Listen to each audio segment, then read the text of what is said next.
నా పేరు భుజంగరావు అండి. భుజంగరావు గారు చెప్పండి, ఇక్కడ ప్రస్తుతం నియోజకవర్గంలో రాజకీయ పరిస్థితులు ఎలా ఉన్నాయి? రాజకీయ పరిస్థితి అంటే వైఎస్ఆర్ బాగుంది సార్. అంటే జగన్ గారి ప్రభావం ఉందా, ఇక్కడ లోకల్ ఎమ్మెల్యే గారి ప్రభావం ఉందా?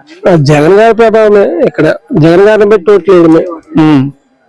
ఎమ్మెల్యే అంటే మాకు ఎలక్షన్ లోనే ఎమ్మెల్యే తెలుసు, ఎవరో నా కార్యకర్తలు నాయకులు తెలుసు, అంతే జనాలకు తెలియదు. ఇంటింట వచ్చేటప్పుడు మొన్న ఇంటింటికి వచ్చింది గడప గడపకి, ఆ గడప గడప వచ్చిన ఎమ్మెల్యేగా తెలుసు. కానీ 10 సంవత్సరాలు మాకు ఎమ్మెల్యే. 10 సంవత్సరాల్లో జగన్మోహన్ రెడ్డి చేసిన కార్యక్రమమే కానీ ఏం చేసింది ఒక్క పని కూడా లేదు.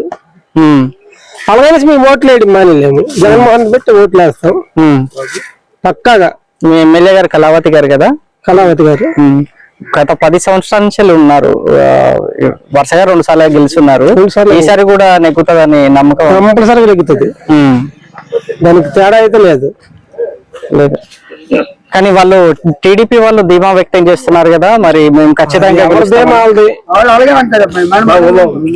అది ఎవరిదేమో సార్ పక్కాగా గెలడానికి ఇక్కడ మంచి ఊపు మీద ఉంది వైఎస్ఆర్ పార్టీ మధ్యగా. ఈసారి ఎన్ని సీట్లు వచ్చే అవకాశం ఉందంటారు? ఎక్కడ వైఎస్ఆర్సీపీకి ఎన్ని సీట్లు వస్తాయి మాకు తెలియదు, ఊరు కథలో మాకే తెలుస్తుంది. ఈ జిల్లాలోనైతే ఒక 6 సీట్లు వస్తాయి సార్.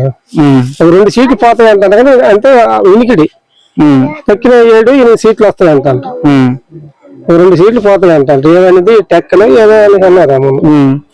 వైద్యం విషయంలో, ఫుడ్ విషయంలో, రోడ్ల విషయంలో మరి అలాంటి ఏటి తిరిగిలేదు. రోడ్డు విషయంలో మా గ్రామానికి మారుమూల ప్రాంతం కాబట్టి రోడ్డే లేదు. అది 2-3 సార్లు శాంక్షన్ అయ్యి కూడా కొన్ని ఆటంకాల వల్ల అది అయిపోయింది. కలవట్లు కట్టి కూడా అయిపోయింది ఒకసారి. జగన్మోహన్ రెడ్డి ఇచ్చారు, ఎవరు గ్యారెంటీ పద్ధతిగా ఉంది. ఆడెవరికో డబ్బులు ఇవ్వలేదు, డబ్బులు పడలేదని ముచ్చుకొని వెళ్ళిపోయింది. కలవట్లు కూడా కట్టాడు ఈ రోడ్లోనే. అవతల రోడ్డు మాకు అవసరం లేదు, ఇవతల మా కాలువ దాకా ఇక్కడ నుంచి 2 కిలోమీటర్లు. Okay okay, thank you. నీలం రూపావతి అండి. రూపావతి గారు చెప్పండి, జగన్ గారి ప్రభుత్వంలో ఆడవాళ్ళకి ఎలాంటి లబ్ధి జరిగిందని? చాలా బాగా జరిగిందండి. 18,000 పడ్డాయి, రైతు భరోసా పడింది, అన్ని సౌకర్యాలు బాగానే ఉన్నాయి జగన్ వచ్చిన తర్వాత. మీరు ఈ 5 ఏళ్లలో ఏమేమి పథకాలు పొందున్నారు? మేము రైతు భరోసా పడింది, 18,000 పడ్డాయి, మా అత్తయ్య గారికి పెన్షన్ వచ్చింది, అన్ని వచ్చేయండి. అమ్మఒడి మాకు రాలేదు. అంత ముందుకు చంద్రబాబు నాయుడు గారు కూడా చంద్రబాబు వచ్చిన తర్వాత మాకు ఏది రాలేదండి. ఒక పసుపు కుంకుమ వచ్చింది, వీధిలో లైట్లు కూడా పార్టీ పరంగా వేసారు కానీ మేము లైట్ వేయమైనా కూడా వాళ్ళు లైట్ కూడా వేయలేదండి. 10 రూపాయలు దాని విలువ, 10 రూపాయలు బల్బు కూడా వేయమంటే వేయలేదు మేము వైఎస్ఆర్ పార్టీ అనేసి. ఇప్పుడు ఈ పార్టీలో అన్ని పార్టీ వాళ్ళకి లబ్ధి పొందుతున్నారు, అన్ని పార్టీ వాళ్ళు లబ్ధి పొందుతారండి. ఈ పార్టీ ఆ పార్టీ ఏ పార్టీ అని లేదు. ఆయన వచ్చే చంద్రబాబు నాయుడు వస్తే ఆ పార్టీ వాళ్ళకి ఆయన పనులు చేస్తాడు. జగన్ వచ్చిన తర్వాత అన్ని పార్టీ వాళ్ళకి కూడా అన్ని వర్గాలకు కూడా ఇస్తాడు.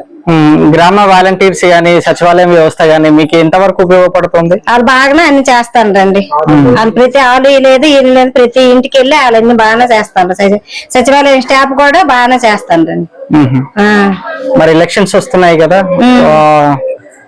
ఇప్పుడు ఇన్ని పార్టీలు కలిసి పోటీ చేస్తున్నాయి. మరి BJP party, Janasena party, Pawan Kalyan party, Telugu Desam party, ఈ పార్టీల వల్ల ఏమైనా నష్టం జరిగే అవకాశం ఏమైనా కనబడుతుందా వైఎస్ఆర్సీపీకి? నష్టం వైఎస్ఆర్ వస్తే బాగుంటుందని మేము అనుకుంటాను. వైఎస్ఆర్ వస్తే లాభం వస్తుందని మేము అనుకుంటాము. జగన్ అంటే మాకు ఇష్టము, జగన్కే ఓట్లు వేస్తాము. ఆయన అన్నిటి ప్రతి ఒక్కటి కూడా ఏది కూడా ఇది చేయకుండా అన్ని పథకాలు ఇచ్చారు. ఓకే అమ్మా, thank you. Please subscribe .news.